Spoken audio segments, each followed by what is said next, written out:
என்னடா கோழி குஞ்ச நீ கூட்டிட்டு சுத்துற? அவ புள்ளைய பெத்து போட்டுட்டு செத்து போயிட்டா ஓனர. அதான் நான் பாத்துக்கறேன். நீ தான் அப்பாவா? ஆமாயா. சூப்பரா.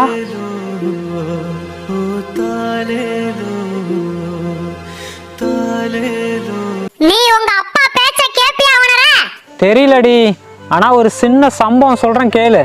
நான் 3வது படிக்கும் போது எங்க வீட்டுல நிறைய ஆடு மாடு இருந்துச்சு. அப்ப அந்த ஆட்டாம்புழுக்கையெல்லாம் ஒரு தட்டுக்குடையில அள்ளி போட்டு சைக்கிளுக்கு பின்னாடி எங்க அப்பா கட்டிக்கிட்டாரு. சைக்கிளுக்கு முன்னாடி கம்பியில நான் உட்காந்துருந்தேன். இந்த கொல்லைக்கு தான் அந்த குப்பையை கொட்டுறதுக்காக எங்க அப்பாவோட வந்தேன். வர்ற வழியில பார்த்தீங்கன்னா ஒரு கல் கிடந்துச்சு. எங்க அப்பா சைக்கிளை நிப்பாட்டிட்டு சைக்கிள்லேருந்து கீழே இறங்க முடியாது, அதனால நின்றுக்கிட்டே என்ன பண்ணாரு, காலால் அந்த கல்லை தட்டி விட்டாரு. அது போய் ட்ரிச்சில் விழுந்துச்சு. அப்போதான் எங்கள் அப்பா கிட்ட கேட்டேன், ஏன் இந்த கல்லை தட்டி விட்டேன்னு கேட்டேன். நைட்டில் யாராவது போகும்போது அந்த கல்லில் தடுமாறி விழுந்துருவாங்க அப்படின்னு சொல்லி சொன்னார்.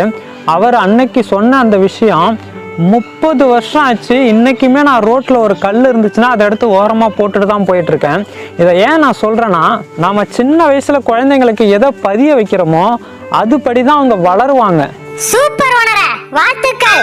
ஓகேடா, உங்க எல்லாருக்கும் ஹாப்பி ஃபாதர்ஸ் டே. போயிட்டு என் பொண்டாட்டி வர சொல்றேன். ஓகேயா. இன்னைக்கு என்ன டே தெரியுமாடி? இன்னைக்கா? ஐயோ மறந்துட்டேனே. என்னடி, உங்க அப்பாவுக்கு வாழ்த்துக்கள் சொல்ல போறியா? யோ, இன்னைக்கு என்ன டே தெரியுமா? சண்டே. ஒரு சேவலை புடிச்சிட்டு வரட்டுமா?